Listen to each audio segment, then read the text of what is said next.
Pessoal, caiu a minha conexão. Eu tô tentando ver se volta aqui no computador, né?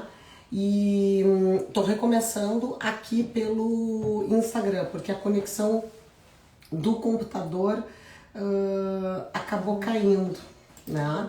Tô tentando voltar aqui. Eu acho que de repente, Carolina, tu tem que só desconectar aí. Sim. Tá? Vê se aqui tá iniciando a transmissão ao vivo. Ai, pessoal, né? Quando a tecnologia dá pra não dar certo. Marcel, caiu a minha conexão. Ai, a Jéssica tá aqui também. Oi, Gustavo, tudo bom? A minha conexão aqui no computador do escritório não tá boa, sabe? Que de vez em quando essa internet aqui ela não funciona direito. E agora eu vou tentar me conectar de novo para ver se fica gravado lá no YouTube. Se não, eu vou fazer do celular, né? Vou ficar com a conexão do celular. Tá voltando. Ela tá voltando, Carol.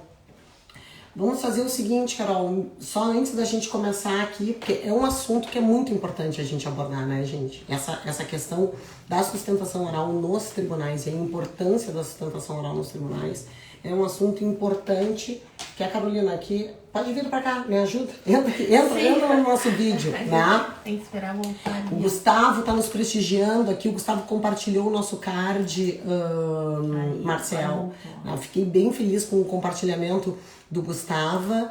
E o Marcel tá dizendo, olha, eu fui a mestra da sustentação oral. Vocês sabem como é que foi a mentoria que eu prestei pro Marcel na sustentação oral? Foi assim, ó, tu tens que fazer, estuda o processo, te prepara, vai lá e faz.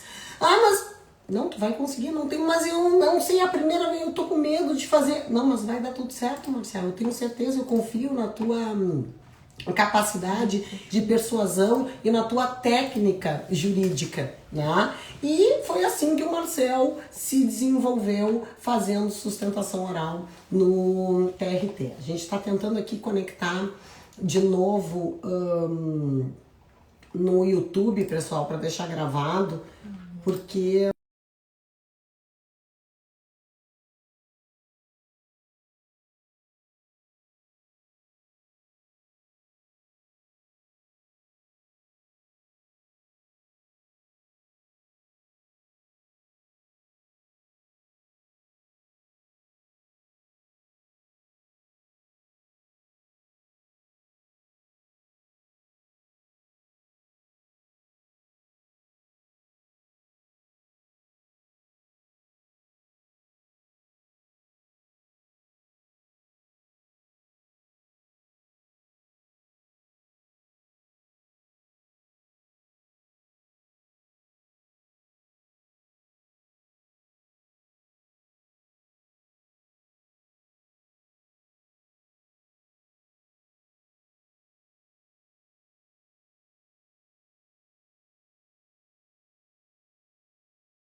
e manda a live pra lá pro YouTube, tá bem?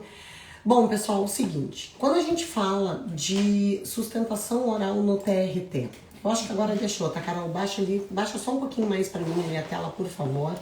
A gente tem que fazer uma diferenciação entre uma sessão virtual, aí tá,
quem tá bom. Uma sessão virtual e uma sessão telepresencial. Afinal de contas, né, gente, como é que funciona? As sessões, elas podem ocorrer de forma virtual, de forma telepresencial ou ainda presencialmente. Eu confesso para vocês que desde que foi instituída as sessões telepresenciais, eu não tenho mais comparecido no prédio do TRT presencialmente para sustentar as razões. E olha que o TRT está aqui a meia quadra do meu escritório. Eu estou aqui em Porto Alegre, o TRT fica ali na esquina, né? Sei lá, eu não caminho, sei lá, 300 metros, eu estou ali no TRT. Porque assim como nós temos vantagens e desvantagens da audiência presencial e da audiência telepresencial, eu, digamos, na balança eu coloquei as vantagens nas sessões telepresenciais superam as desvantagens. Especialmente no que diz respeito à possibilidade de poder ficar em casa, poder ficar no escritório trabalhando, né? Ficar em casa ou onde está prestando serviços, em um home office. Eu tenho trabalhado direto do escritório.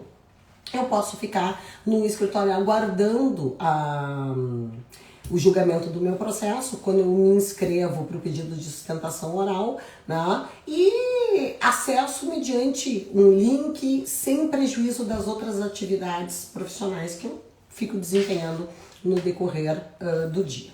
Então, eu sou uma defensora das sessões telepresenciais. Quando a gente fala em sessão virtual, ela não se confunde com a sessão telepresencial. Por quê? Porque as sessões virtuais, elas ocorrem pelo PJE, pelo Processo Judicial Eletrônico. E elas têm a duração de 7 dias e não tem envio de link. Quando é que o link é enviado? Quando o advogado se inscreve para sustentar oralmente as suas razões. Por isso que o colega fez o comentário lá no nosso post da Loclasa. Ele disse assim, mas agora, com o plenário virtual e com julgamentos virtuais, não adianta mais sustentar oralmente. E eu tô aqui para dizer que, pelo contrário, agora que adianta sustentar oralmente. E há muitas vantagens em proferir uma sustentação oral, especialmente nessa fase recursal. Porque é uma fase em que eu vou rever, né, fatos e provas, que eu vou chamar a atenção do julgador para determinadas circunstâncias, para determinados documentos que estão no processo. É muito importante fazer essa diferenciação da sessão virtual, que não tem envio do link, da sessão telepresencial, que é quando o advogado se inscreve para sustentar oralmente as suas razões, e ao se inscrever para sustentar oralmente as suas razões, isso se faz através de um link do site do TRT, né? Então, do TRT da sua região, você se inscreve, né, para a sustentação oral através do link, e é de responsabilidade do advogado preencher corretamente todos os dados que são ali solicitados, né? E vejo mais uma grande vantagem das sessões telepresenciais. As pessoas que não são relacionadas aos processos, os estudantes, eles podem acompanhar as sessões telepresenciais à distância, gente. Eles podem acompanhar. Seguidamente, eu tenho alunos que perguntam, professora, quando a senhora estiver inscrita para fazer a sustentação oral, me manda um link para eu acompanhar, porque eu queria ver a senhora fazer uma sustentação oral. E tem vezes que eles se frustram. Por que eles se frustram? Mas eu entrei para ver a senhora sustentar e não teve sustentação. Porque foi antecipado o voto e eu percebi que tinha ganhado, né, aqueles pedidos que foram objetos de recurso, por exemplo. E aí eu desisti da sustentação oral, não tinha inscrição da parte contrária, o julgamento que me foi, o dispositivo que foi antecipado, ele me trouxe um benefício e não seria necessário proferir a sustentação oral. Então, por vezes pode haver uma certa frustração desses estudantes que querem um acompanhamento, mas agora eu vou explicar por quê. Porque como é que funciona essa sustentação oral no TRT, né? Eu tô aqui para dar algumas dicas que são importantes. Eu sei que sustentar oralmente causa estresse, causa uma ansiedade, causa um nervosismo. A técnica jurídica ela tem que estar mais aguçada, porque há efetivas chances de mudar o julgamento proferindo sustentação oral. Eu comecei a fazer sustentação oral muito jovem, com 24 anos. No início da minha carreira eu comecei a fazer sustentação oral e não foi por uma escolha, não foi porque eu quis, né, me aprofundar em trabalhar perante os tribunais ou ficar especialista em recurso ordinário, sustentação oral em recursos de revistas, né? Aqui a Carol chegou com um cartãozinho assim: salva essa live para postar depois, né? Eu vou salvar. E aí, Silvia, tudo bem? Bem-vinda aqui no nosso canal da Law Class. Então, efetivamente, eu comecei lá a long time ago, há muito tempo atrás, lá nos idos dos meus 24 anos, e não foi por uma escolha, foi por uma imposição. Um cliente tinha mencionado que era necessário sustentar oralmente nos processos dele, eu já estava responsável pela parte de recursos ordinários, e aí a escolha do escritório foi que eu fizesse o acompanhamento.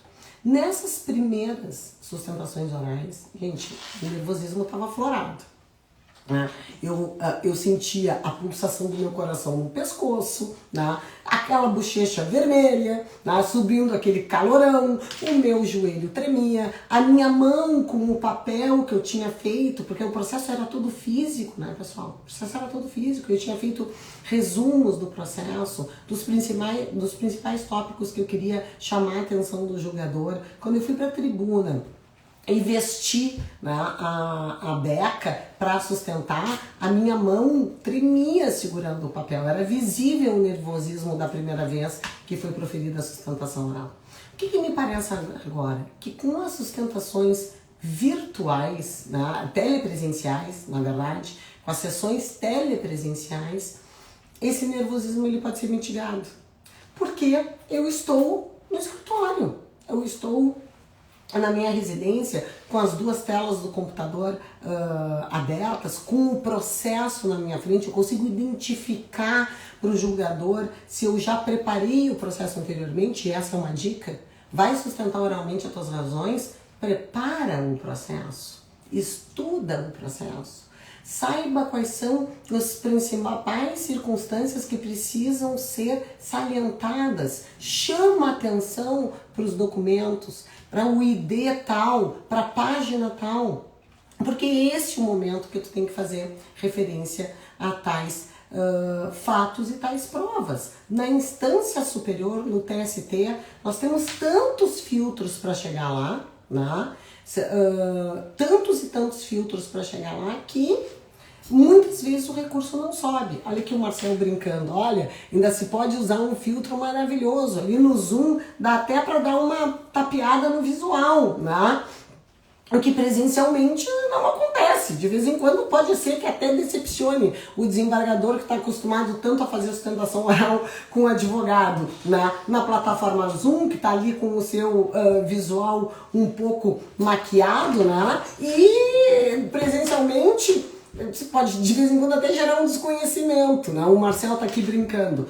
Mas, gente, essa é uma circunstância que a sessão telepresencial mitiga. Ela mitiga esse nervosismo. Ela mitiga essa ansiedade, né? Então, vejam o seguinte. Nós não temos dúvidas que a sustentação oral ela vai representar o quê? A capacidade técnica jurídica do advogado de expor as principais teses e as principais provas dos autos. E há uma concreta chance de mudar o convencimento, né? Ou até mesmo vencer barreiras que são impostas por nós mesmos. Para chegar, um importante caminho a ser traçado antes de proferir a sustentação oral é a preparação de memoriais a serem distribuídos aos desembargadores que fazem parte da composição da turma e que vão julgar o teu processo. Tá? Então eu faço memoriais destinados a cada um dos desembargadores integrantes da turma, tá? E nesses memoriais eu vou conversar com os integrantes da turma ou ainda posso pedir que essa conversa aconteça via, né, uma plataforma tecnológica. Essa semana eu conversei com 2 desembargadores sobre um determinado processo que saiu de pauta hoje e foi para o dia 3 de agosto para pauta de julgamento. Não consegui falar com o terceiro desembargador porque o terceiro desembargador está de férias, eu tenho que esperar o retorno dele de férias. E ao apresentar os memoriais, eu já antecipei um pouco do que vai ser trazido da tribuna, né? É claro, gente, que na apresentação dos memoriais eu não tenho ainda noção de como o voto será proferido. Eu não tenho ainda conhecimento do dispositivo do voto, né? Se foi provido o meu recurso totalmente, se foi provido parcialmente, se teve provimento do recurso da reclamada ou não. Mas os memoriais estão chamando atenção para determinadas circunstâncias do processo que não foram levadas em consideração pela sentença de primeiro grau. Então, estou dizendo assim, ó, se aqui não foi definido horas extras, esse indeferimento ele precisa ser revisto porque a prova do processo em tal documento, em tal documento, em tal documento aponta em sentido contrário. Então eu vou dizer para o desembargador, por favor, excelência, preste atenção nessa circunstância, isto eu vou suscitar da tribuna. E é claro que quando o advogado se inscreve para proferir a sustentação oral, aquele processo já sai, entre aspas, do que o nosso colega comentou, que é a da vala comum. Né? Daquela sessão virtual que fica à disposição por 7 dias, sem link, em que não se comenta absolutamente nada. Né? Então, a possibilidade de proferir sustentação oral numa sessão telepresencial, não tenho dúvidas que diminui o nervosismo. De outra banda, alguém pode dizer: ah, professora, mas isso também não gera todo um convencimento, toda uma persuasão que o presencial, que a linguagem corporal pode trazer. É verdade, né? A gente ganha de um lado e perde um pouco do outro. Qual é uma outra dica que eu tenho para trazer para vocês? Consultem sempre o regimento interno do TRT, né? A gente tem que saber como é que está funcionando, como é que está regulado os debates orais para cada advogado. Qual é o prazo? É 10 minutos que cada advogado tem, né? Mas isso pode variar de TRT para TRT. Alguns TRTs podem ter 15 minutos para falar. Geralmente a parte pergunta: doutora, quando o meu processo vai para o tribunal, tem audiência? E aí a gente tem que explicar para a parte qual é a diferença entre a audiência e a sustentação oral, né? Então a diferença entre a audiência e a sustentação oral é que na sustentação oral eu não faço mais produção de provas, eu vou discutir fatos e fundamentos jurídicos. Isso eu tenho que explicar para a parte, né? Que lá eu vou apenas debater e tentar manter uma sentença que me foi favorável ou tentar reformar uma sentença que me foi desfavorável com aqueles argumentos que estão no recurso. Eu vou tentar convencer o tribunal, né, ou de manter aquela decisão ou de reformar aquela decisão, dependendo, né, dos pedidos que eu ganhei ou que eu não ganhei. Como é que a gente trata os desembargadores? A gente começa falando como com os desembargadores. A gente pode chamar os desembargadores de excelência, nós podemos chamar os desembargadores de ilustres desembargadores, né? Sempre que vocês forem pedir a palavra, tem que falar pela ordem.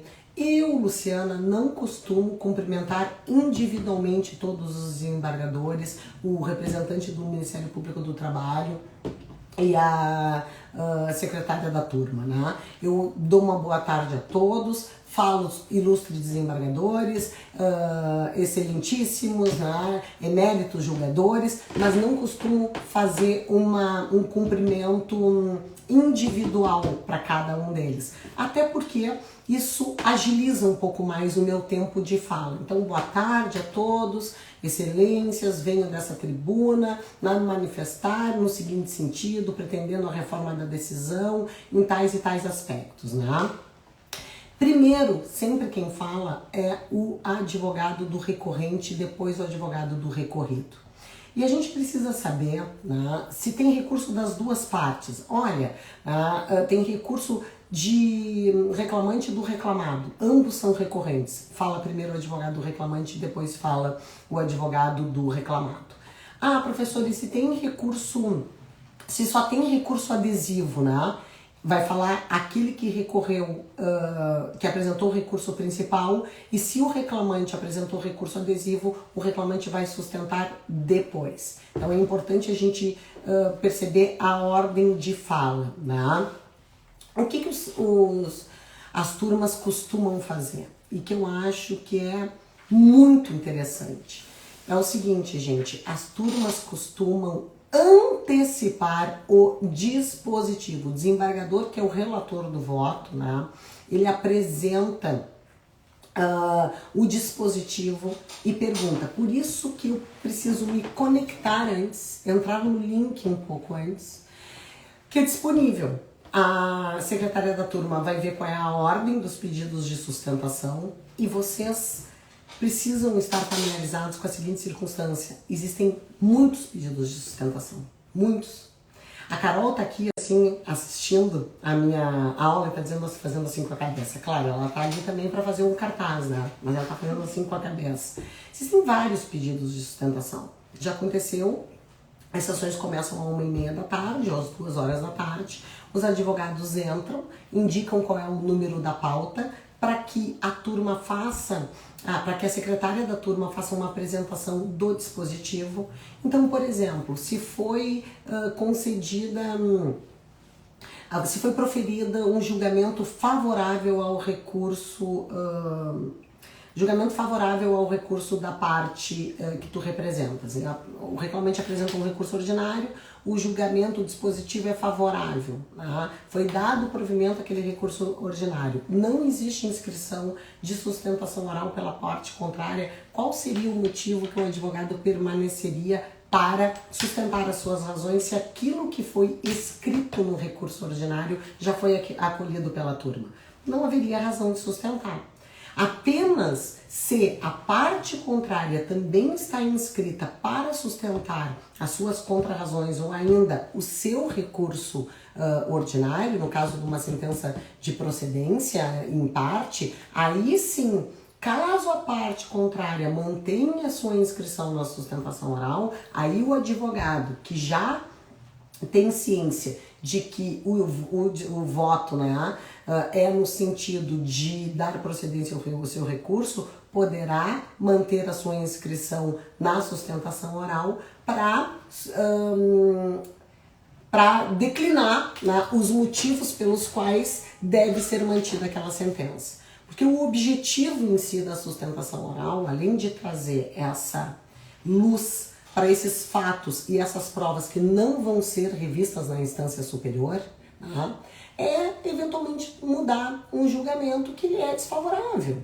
Por isso, nós não podemos ser tão descrentes, pessoal. Eu sei que os advogados, de uma forma geral, eles comentam, mas não adianta nada, quase nunca muda o voto.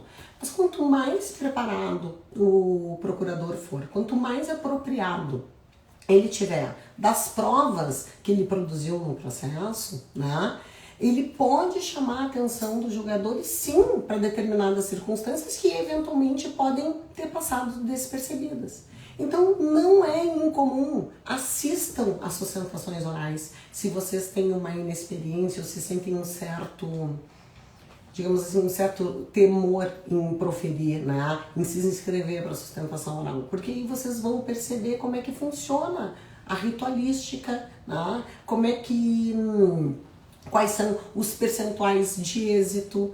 Isso vai quebrando aquele medo, aquela barreira que muitas vezes os advogados possuem, né, acerca desse instituto, que é tão importante quanto uma boa instrução processual. Preparar o recurso nos tribunais, no Tribunal Regional do Trabalho, que é essa instância ordinária, onde eu vou rever fatos e provas, é importantíssimo, porque do TRT para o TST nós temos um afunilamento, nós temos requisitos que impedem a subida, são um filtro muito importante para a subida de determinados recursos, porque o Tribunal Superior ele se destina a discutir matérias de cunho constitucional trabalhista, né, gente? De cunho constitucional trabalhista. Nós temos, agora o pessoal anda falando tanto na PEC da relevância dos requisitos para o recurso especial. Nós, trabalhistas, já estamos familiarizados com esses requisitos, por quê? Porque nós já temos a transcendência lá no artigo 896-A da CLT, né? A gente já tem esse requisito e nós já sabemos como é que temos que trabalhar isso nos recursos para que esses recursos sejam admitidos e conhecidos no seu mérito, tá, pessoal? Então, eram essas as considerações que eu queria trazer para vocês sobre a sustentação oral nos tribunais, a importância de preparar o processo, de estudar o processo, de conhecer a matéria de fundo, de conhecer a tese, de conhecer os posicionamentos, né, jurisprudenciais dos desembargadores que estão naquela composição, naquela turma. Hoje nós temos ferramentas que na época que eu comecei, e aí agora eu começo assim, ó, no meu tempo, eu não gosto dessa expressão assim, ó, no meu tempo. Por que eu não gosto da expressão no meu tempo? Porque o meu tempo é agora, gente. O tempo vai ser sempre o tempo presente. Mas quando a gente começou, quando eu comecei a advogar, nós não tínhamos nada de jurimetria, absolutamente nada. Hoje nós conseguimos, inclusive, analisar estatisticamente quais são os percentuais de decisões. Nós conseguimos identificar os votos que foram proferidos por uma turma com a composição A, B ou C sobre uma determinada matéria. E isso é um elemento também muito importante para ser apresentado tanto no recurso ordinário quanto nos memoriais que são trabalhados perante os gabinetes. E estar bem seguro dessa circunstância, o advogado que trabalhou no processo desde o início, que está seguro da tese jurídica, que está seguro da sua técnica, nada tem a temer para proferir a sustentação oral, especialmente agora com as sessões telepresenciais. Eu acredito, sinceramente, que as sessões telepresenciais, elas quebram um pouco do gelo, né? E elas diminuem a ansiedade, elas diminuem o nervosismo daquele advogado inexperiente que vai proferir pela primeira vez uma sustentação oral no tribunal. Porque nós sabemos que o ambiente físico pode ser altamente intimidador. No meu caso aqui, o que eu tenho? Eu tenho um ambiente virtual intimidador. Por que o meu ambiente virtual está intimidador? Porque não funcionam as minhas plataformas, porque cai a minha internet. Isso é um problema também a ser verificado quando se fala na sustentação oral. Sim, é um problema, né? Porque o advogado pode perder o tempo de fala dele. Se ele tiver com problema na conexão, quando o processo for apregoado e ele não estiver conectado, ele pode perder o tempo de fala e o processo ser julgado sem ser proferida a sustentação oral. Então, é algo a se considerar, né, nessas hipóteses. Então, meus queridos, chegando bem ao fim da nossa aula, quarta-feira a gente sempre tem uma aula de no máximo 30 minutos e muito em consonância com o método que a Loclés está implementando de aprender o direito, de ensinar o direito, que a gente tem uma proposta de apresentar conteúdo de altíssima qualidade, conteúdo denso por professores que têm experiência, por professores que são preparados para aproveitar o que tu tem de mais importante, de mais valioso, que é o teu tempo. Nós sabemos que o tempo é o bem mais valioso de todos e que na nossa rotina do dia a dia, corrida como ela é, né, nós precisamos valorizar.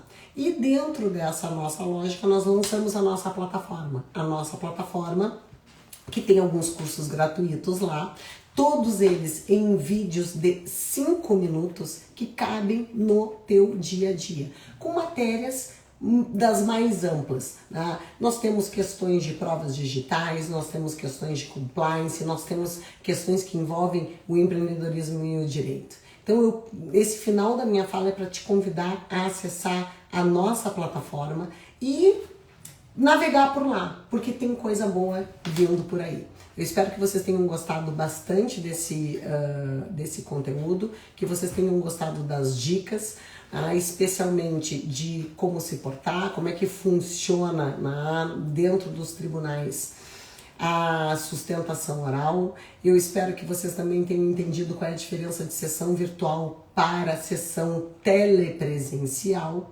E é isso, fica aqui o meu abraço para todos e até a próxima.